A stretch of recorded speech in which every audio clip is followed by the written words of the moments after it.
여러분 한 주 동안 또 건강하게 잘 지내셨는지 모르겠네요. 이런 글을 보게 됐어요.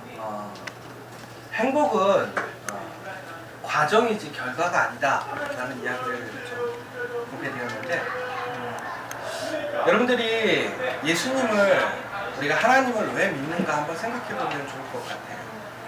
행복해지려고 하나님을 믿는 건지. 그런데 그 행복이라는 것은 하나님을 믿음으로, 하나님을 알므로 우리가 얻게 되는 하나의 과정의 작은 선물일 뿐인 것 같습니다. 하나님을 알면 행복뿐만이 아니라 우리에게 더 큰, 더 놀라운 하나님의 축복과 은혜, 더 나아가서는 영원한 생명이 있고요, 하나님의 자녀로서 살아가는 권세가 있습니다. 그것이 어찌 보면 행복이라고 할 수도 있겠지만 그 행복에 국한되기에는 더 크고 놀라운 것이 많은 것 같습니다. 하나님 안에 있으면 이처럼 행복보다 더 크고 놀라운 것이 있음을 여러분 기억하시고, 더욱더 하나님을 사랑하시고 하나님의 말씀 안에서 큰 은혜와 능력을 경험하는 여러분들이 되시면 좋겠습니다. 근데 우리가 살아가다 보면요, 참 각자의 어떤 잘하는 것들도 있겠지만 부족한 점도 느끼고 살아가는 것이 우리인 것 같습니다. 그러면서 결국에는 우리가 그 부족함으로 인해서 사람들하고 살아가다 보면 우리 안에 편견이라는 것이 생기는 것 같아요.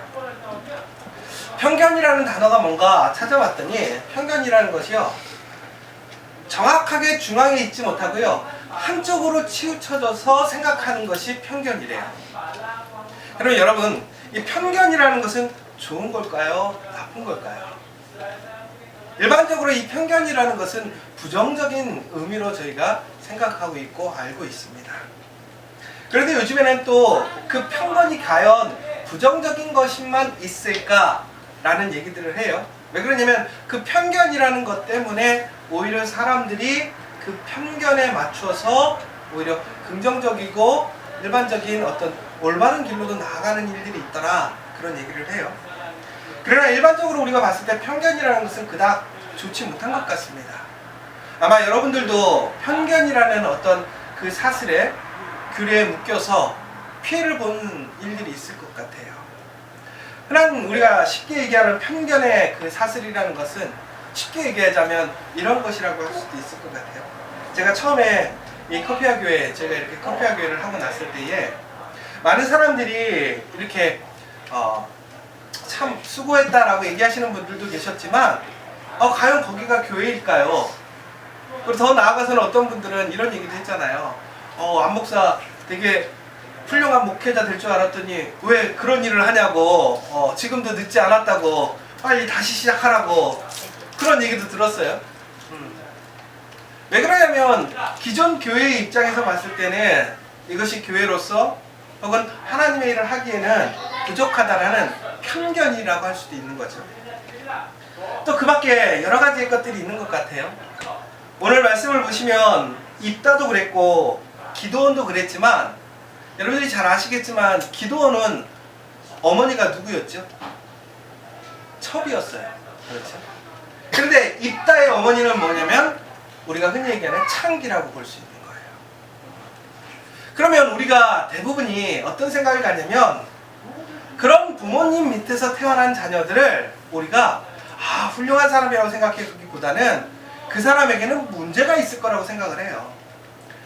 왜 그러냐면 이렇게 사람들이 많이 살아오다 보니까 그 경험 속에서 그러한 가정에서 태어난 아이들이 올바로 성장하기가 쉽지가 않더라는 거죠. 또 한 가지 편견이 또 있겠죠. 뭐냐면 고아원에서 자라면 절대 훌륭한 사람은 못 된다. 그래서 이영호 목사님이 항상 얘기하는 거지만 고아원에서 돼도 박사도 되고 교수도 된다. 근데 일반적으로 생각하는 건 사람들이 뭐죠? 고아원에서 자라면 어렵다. 이것이 편견이라는 거예요. 그래서 우리는 내가 만들지는 않지만 세상 가운데서 나에게 주어지는 편견이 있고요, 또 한 가지는 내가 세상을 살아가면서 사람들에게 보여지는 모습으로 인해서 편견이라는 것이 세워지기도 해요. 그런데 우리가 이 편견이라는 것에 갇혀서 종국에는 그 편견을 이기고 그 편견보다는 하나님께서 우리를 위해 계획하신 그 섭리 가운데서 정말 아름다운 인생을 살아가기보다는 편견에 갇혀서 스스로 포기하고 좌절하는, 또 그러면서 그냥 남을 탓하거나 한숨 짓는 그러한 인생을 살아가는 일들이 참 많은 것 같습니다.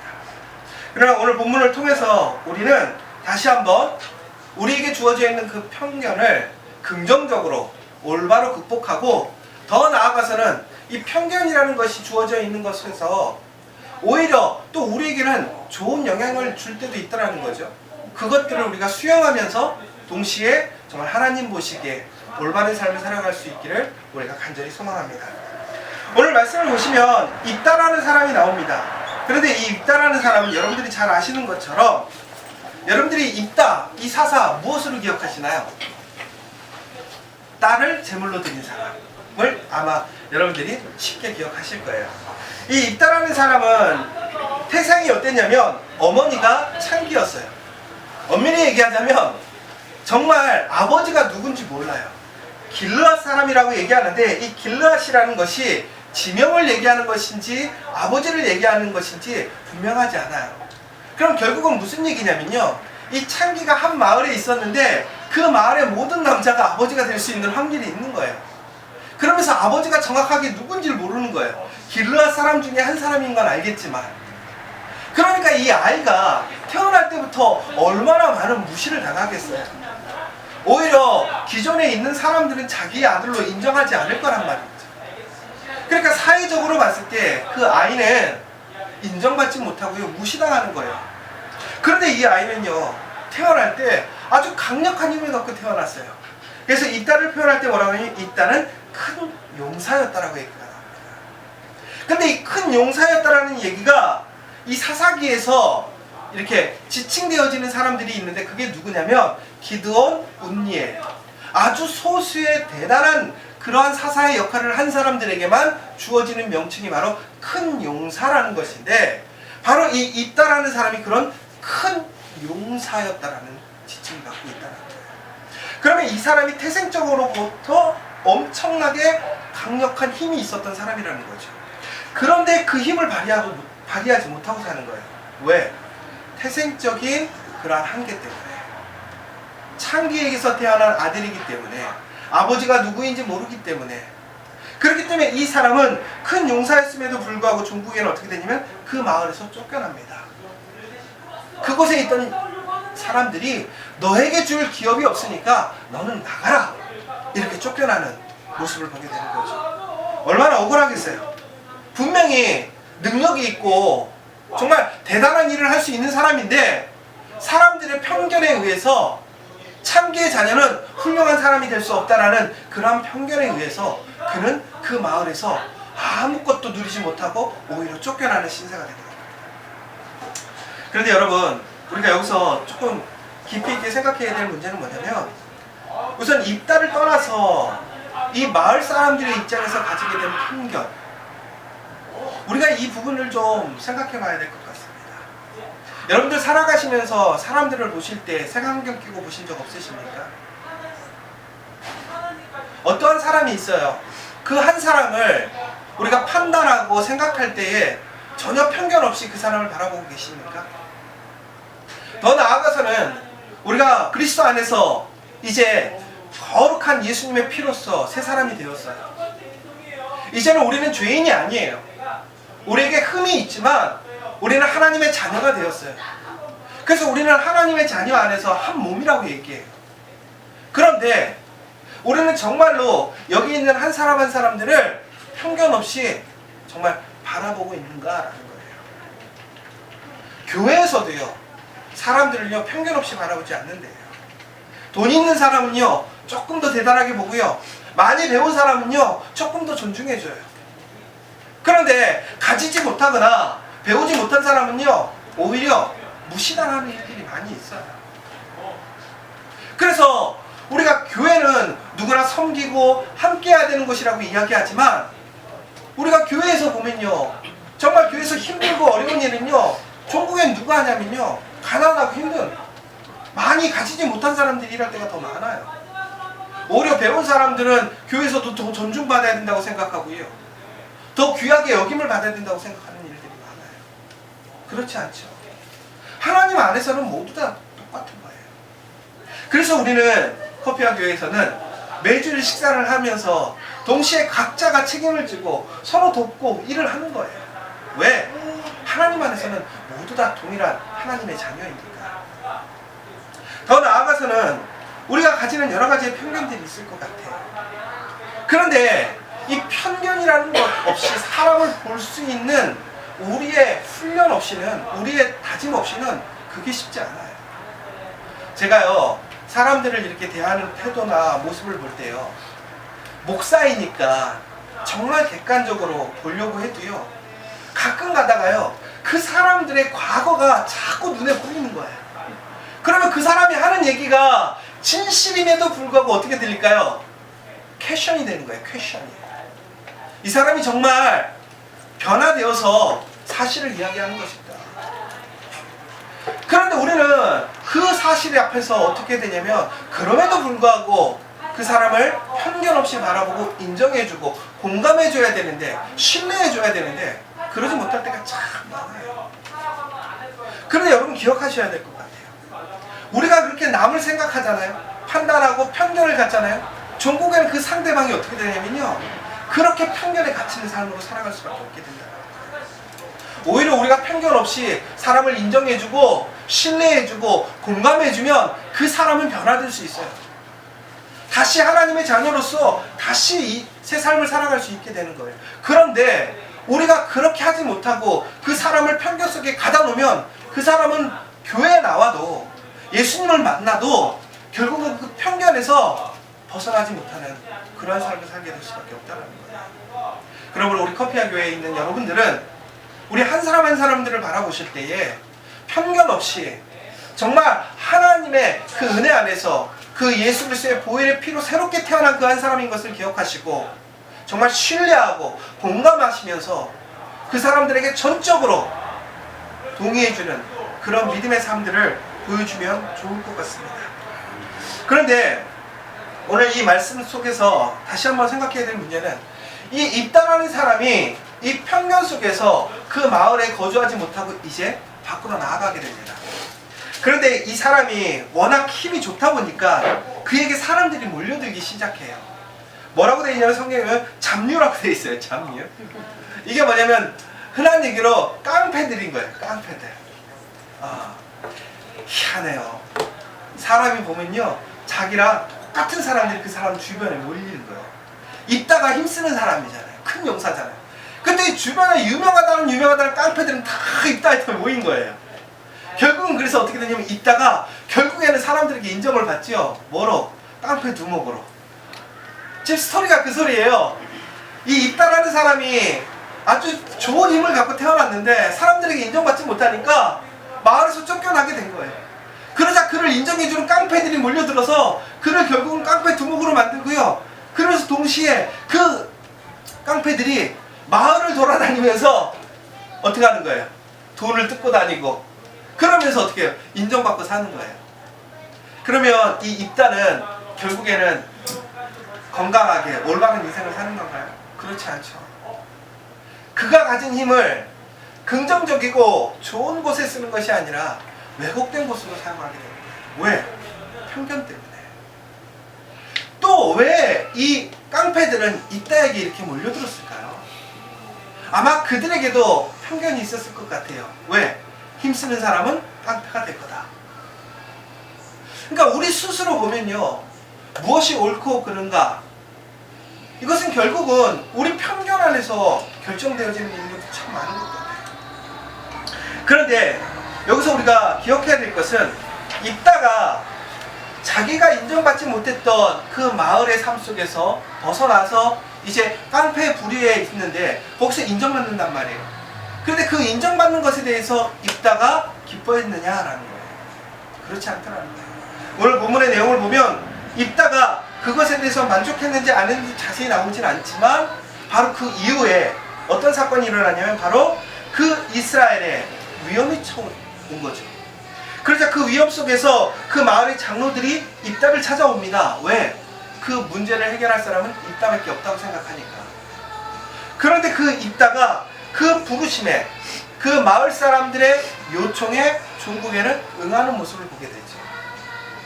그런데 입다가 왜 응했을까요? 지금 이미 자리를 잡았어요. 자기를 신뢰해주고 자기를 따르는 사람이 있어요. 먹고 사는데 문제가 없어요.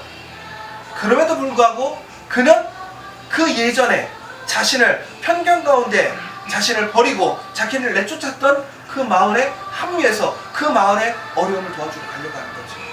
왜 그런 거죠? 결국은 자기가 지금 살고 있는 모습이 만족스럽지 않은 거예요. 기쁘지 않은 거예요. 비록 자기가 갖고 있는 힘을 가지고 살아가지만 그 힘을 그렇게 올바로 사용하지 못하는 그 모습 속에서 자기가 만족하지 못하는 거죠. 그러면서 그는 정말 올바른 방법 안에서 하나님 안에서 정말 똑바로 살고 싶었던 그의 동기가 있었다는 거예요.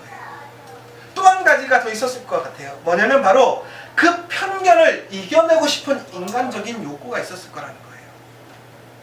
여러분을 무시하는 사람들이 어느 날 여러분에게 도움을 청하러 왔다고 생각해 보세요. 여러분들 같으면 거절하시겠어요? 수용하시겠어요? 신기한 게 그럼 매몰차게 차야 될 거 아니에요. 근데 많은 사람들이 보면요, 그런데도 불구하고 그 사람들을 도와주러 가더라고요. 왜? 그 사람들에게 인정받고 싶은 거예요.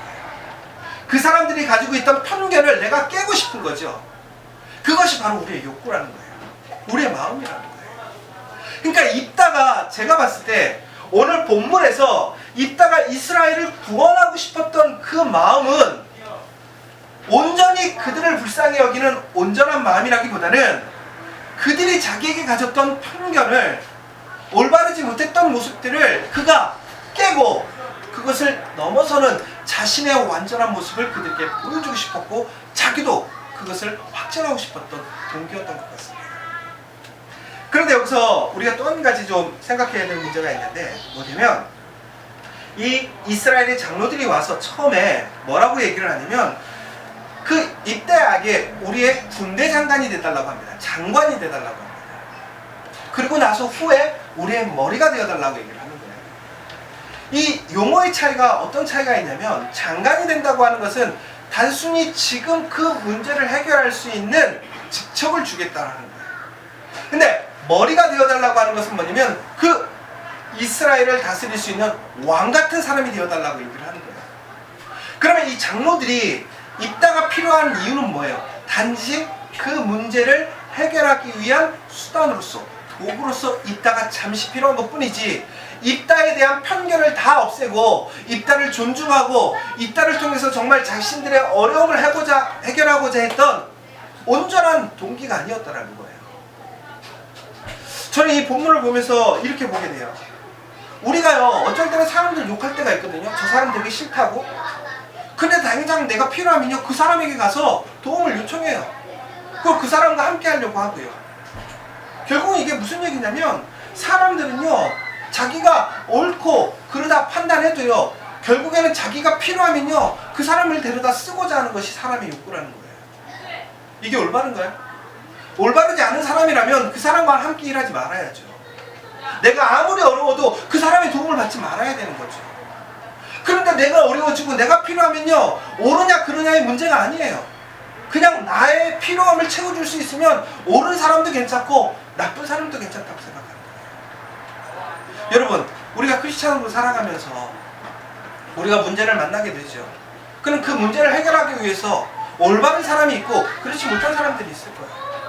그런데 우리가 가끔씩 실수하는 게 뭐냐면요, 내가 크리스찬임에도 불구하고 내 문제를 해결하기 위해서 어떻게 하는 거예요? 올바르지 못한 사람들, 올바르지 못한 방법들을 내가 수용하고 사용할 때가 있더라는 거예요. 그것이 올바르냐? 그렇지 않다는 거죠. 진정한 크리스찬이라는 건 뭐예요? 믿음의 사람이라는 건 뭐예요? 하나님의 자녀라는 건 뭐예요? 오직 하나님의 말씀 안에서 하나님의 사람으로서 하나님의 방법대로 살아가는 거지. 그러니까 우리가 살아가다 보면요, 내가 크리스찬이지만 세상의 방법, 세상의 일들로 내가 나를 스스로 어지럽게 하는 때가 너무나 많아요. 그것이 바로 우리 문제의 시작이 되는 거예요. 오늘 이스라엘 사람들은요, 자신들이 보기에 부끄러웠던 사람 쫓아냈어요. 근데 또 필요하니까 어떡하는 거예요? 그 사람을 군대 장관을 시켜주겠다, 혹은 더 나아가서 머리로서 왕으로서 삼겠다, 그런 이야기를 하는 거잖아요. 얼마나 큰 얘기예요. 진실하지 못한 거잖아요. 정말 우리 커피와 교회에 있는 모든 사람들은 사람을 수단으로 사용하는 사람들이 안 됐으면 좋겠어요. 사람이 도구가 아니잖아요. 근데 많은 세상에서, 특별히 교회에서 많은 사람들이 상처 입는데요. 왜 그런가 하더니 교회가 자신을 이용했대요. 그게 왜 이런 얘기가 나올까요? 정말 우리 커피와 교회는요, 우리의 필요에 의해서 사람을 이용하는 그런 교회가 아니라 정말 하나님의 말씀 안에서 한 사람 한 사람을 살리고 그 한 사람 한 사람이 온전한 사람으로 세워질 수 있도록 돕고 협력하는 교회가 되어야 될 것 같습니다. 그러면서 이제 이 입다가 오늘 가장 중요해야 될 것은 이제 그 하나님 앞에서 이제 그 일을 감당하려고 나아가는데 그가 사람들 앞에서 무엇이라고 얘기하냐면 하나님께서 우리에게 승리하게 하시면 내가 나아가서 싸우겠다라고 얘기를 해요. 이것이 어찌 보면 입다가 매우 신앙이 좋은 것으로 매우 사람이 신실한 것처럼 보일 수 있습니다. 그런데 입다의 모습은 그렇지 않은 거예요. 다시 얘기해보자면 하나님의 이름으로 자기의 편견을, 자기의 약점을 극복하려는, 그러면서 동시에 거기에 명분화 시키려고 하는 그런 이용받게 되지 않을 수도 있다는 거예요. 왜 그러냐면 입다가 비록 하나님 앞에서 온전하게 하나님을 인정하고 하나님이 함께 하셔야 승리할 수 있다고 고백했지만, 그런데 결국에는 그것이 그 하나님을 통해서 자기의 문제를, 자기의 어떤 일들을 합리화 만들려고 하는 그런 모습이 아니었는가를 또 깊이 생각해 볼 필요가 있다는 거죠. 그러면서 입다가 뭐라고 얘기를 하냐면 이제 그가 하나님의 성령을 받고 이제 싸움터로 나가게 되었을 때에 그가 뭐라고 얘기하냐면 내가 승리하게 된다면, 하나님께서 나에게 승리를 주신다면 내가 처음 만나는 사람을 제물로 하나님께 바치겠다라고 얘기를 해요. 이것이 올바른 행동일까요? 여기서 우리가 깊이 있게 생각해야 될 문제는 바로 이거라는 거예요. 이 입다가 지금 하나님 앞에서 소원을 했습니다. 내가 하나님 앞에서 바람이 있는데 하나님께서 나의 소원을 들어주시면 내가 나와 만나는 제일 먼저 동물이 됐든 사람이 됐든 그 무엇이 됐든 간에 하나님께 제물로 드리겠습니다. 이 소원이라는 것은 너무나 중요한 거예요. 소원이라는 것은 내가 하나님께 약속하는 거잖아요. 근데 입다가 왜 오늘 이 소원을 했느냐라는 거예요. 그런데 더 재밌는 것은 입다가 이 소원을 했는데 이 소원은 잘못된 소원이거든요. 그런데 이 잘못된 소원을 하기에 앞서서 더 재밌는 건 뭐였냐면 그 입다가 성령을 받았다라는 거예요. 성령을 받았는데 그가 소원을 합니다. 그러면 여러분들 여기서 잘 생각하셔야 될 게 성령을 받고 소원을 한 것이냐라는 거예요. 그렇지 않다는 거예요. 입다가 성령을 받았다라는 것은 지금까지 보시면요, 아직까지 그는 큰 용사였어요. 그리고 이스라엘에서 그가 군대 장관으로서 머리로서 인정을 받았게 되었죠. 그런데 아직까지도 그는 사사로서 인정받지 못했었거든요. 그런데 성령이 임하심으로 인해서 입다가 어떻게 되냐면 사사로서 이제 임명을 받은 사건이 된 거죠. 그런데 입다는 그 사실에 만족하지 못하는 거예요. 뭐예요? 사람들에게 보여주고 싶은 거죠. 내가 사사가 되었음을 인정받고 싶은 거예요. 하나님께서 사사로 세우셨다는 것은 하나님이 함께 하시는 것이고 하나님의 능력이 함께 하는 거예요. 그러면 확인이 필요 없는 거죠. 믿으면 되는 거였죠. 그런데 그가 그 사실을 더욱더 견고하게 확증하기 위해서, 자신의 편견을 넘어가기 위해서는 확실한 승리가 필요했기 때문에 그 확실한 승리를 위해서 소원으로서 자신의 승리를 더욱더 견고히 하고 싶었던 그 마음이 요구했다는 거예요. 이게 정말 중요한 얘기가 뭐냐면요, 여러분, 하나님께서 우리에게 이미 말씀해 주셨어요. 약속하셨어요. 그러면 끝난 거예요. 그런데 우리는 그 약속을 신뢰하지 못해요. 그 약속이 온전히 나에게 이루어질 것을 우리가 더 붙들고 싶은 내 욕심 때문에 하나님 앞에 소원하게 되는 거예요. 여러분들 하나님께 기도할 때 이런 기도 없어요? 하나님 이거 해주시면 제가 이거 할게요. 하나님 이거 해주시면 이거 할게요. 이게 순전한 소원이에요? 하나님이 기뻐하시는 소원이 아니에요. 하나님은 우리가 이거 할게요 라고 하지 않으셔도 우리에게 우리의 필요한 것, 우리가 갈망하는 것, 요구하는 것 다 들어주시거든요. 그런데 우리가 스스로 어떤 거예요? 우리의 욕심에, 우리의 스스로의 확신을 위해서, 내가 그것들을 통해서 입증하고 싶은 것들을 통해서 하나님 앞에 내가 약속을 하는 거죠. 그럼 결국은 이것이 어떻게 되냐면, 하나님의 신실하신 은혜가, 하나님께서 우리에게 주시고자 하는 하나님의 신실하신 사랑이 결국은 어떻게 거래의 대가로 받게 되는, 정말 하나님의 은혜를 하찮게 만들어버리는 것을 만들어버리는 거죠.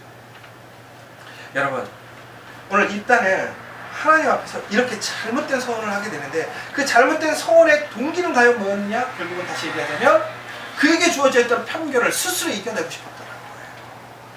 그럼 결론적으로 다시 얘기하자면, 우리가 하나님 앞에서 열심을 가지고 하나님의 일을 통해서 하나님께 사용되어져서 우리가 편견을 이겨낼 수 있어요. 그런데 그것이 나의 노력이나 나의 어떤 소원이나 내가 하나님 앞에서 보여지는 모습들을 통해서 되어지는 것이 아니라 전적인 하나님의 은혜와 사랑으로서 우리의 편견이 없어진다는 거예요. 이게 무슨 얘기냐면, 여러분들 저기 그림 보시면 저기 돌아온 탕자의 사진이 있어요. 여러분들 탕자의 사진을 보시면 탕자가 돌아왔을 때 아버지가 어떻게 하죠? 탕자가 돌아왔을 때 아버지가 어떻게 했죠? 안아줬죠. 그런데 여러분들이 잘 아시는 내용처럼 탕자가 돌아왔을 때 아버지가 물어보지 않았죠. 너 잘못했어 안 했어? 이거 안 물어보고 어떻게 했냐면 안아줬단 말이에요. 그런데 여기서 영어 성경을 보시면 어떻게 나와 있냐면, 그 아들을 안아주는 행위가 어떤 행위였냐면 자신을 던져서 안아주는 모습이에요. 그러니까 안아주는 게 단순히 안아주는 것이 아니라 그 아버지를, 그 자신을 전체를 던져서 그 아들을 어떻게 해요? 다시 포용해 주는 거예요. 수용해 주는 거예요. 하나님이 어떤 분이냐? 예수님이 어떤 분이냐? 우리가 예수님 앞에, 하나님 앞에 쓰면요, 하나님이나 예수님은 편견을 가지고 우리를 부분적으로 안아주시는 것이 아니라 우리를 전적으로 모든 것을 감싸서 안아주시는 분이 하나님이라는 거예요. 그런데 그 하나님 앞에서 우리에게 무엇이 필요하겠어요? 우리가 해야 할 것은 아무것도 없어요. 그 사랑을 받고 그것을 인정하고 다시 하나님의 자녀로 살아가면 되는 거예요. 그런데 입다는 사람들이 자기에게 가졌던 그 편견을 넘어보고자 하는 그 자신의 욕구에 의해서 하나님의 놀라우신 사랑을 자신의 욕심으로, 자신의 동기로 바꿔버리는 거죠. 그래서 어떻게 된 거예요? 그가 전쟁에 나갔는데 승리하게 되죠. 그런데 여러분, 그가 하나님 앞에 서원해서 승리했던 게 아니에요. 성령이 임함으로, 사사가 됨으로 그는 하나님의 능력을 가졌기 때문에 그 싸움에서 승리할 수밖에 없었던 거죠. 그의 소원은 의미가 없었다는 거예요. 그런데 문제가 됐던 건, 그가 전쟁에서 돌아가는 그날 그를 마중하러 나온 첫 번째가 뭐였냐면 동물이었으면 좋겠죠. 근데 뭐였어요? 사람이었다는 거예요. 사람.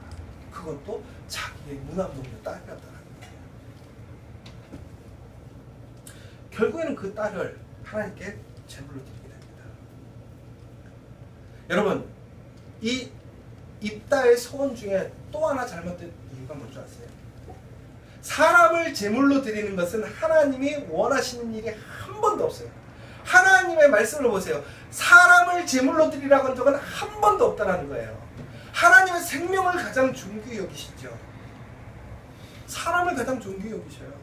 그런데 사람을 제물로 바치라 그러지 않아요. 그럼 왜 입다가 사람을 제물로 바친다고 했을까요?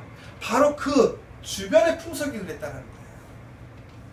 우리가 하나님을 섬기고 하나님을 사랑하고 하나님께 영광을 돌릴 때에 가장 영광스럽게 돌릴 수 있는 방법이 뭔지 아세요? 하나님의 말씀대로 하나님께 영광을 돌리는 거예요.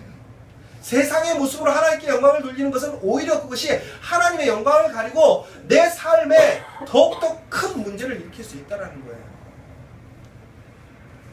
바로 이따가 바로 그 모습 가운데서 그렇게 하나님께 서원을 하고 영광을 돌리려고 했다가 천국에는 어떻게 된 거예요? 그의 딸을 제물로 바칠 수밖에 없게 된다. 그럼 마지막으로 여러분 이거 한번 생각해보고 끝내면 좋겠어요. 뭐냐면 입다는 잘못된 서원을 했어요. 하나님이 원하시는 방법으로 서원하지 않았어요. 그 동기도 잘못되었어요. 그렇다면 이 서원은 지켜야 될까 말아야 될까요?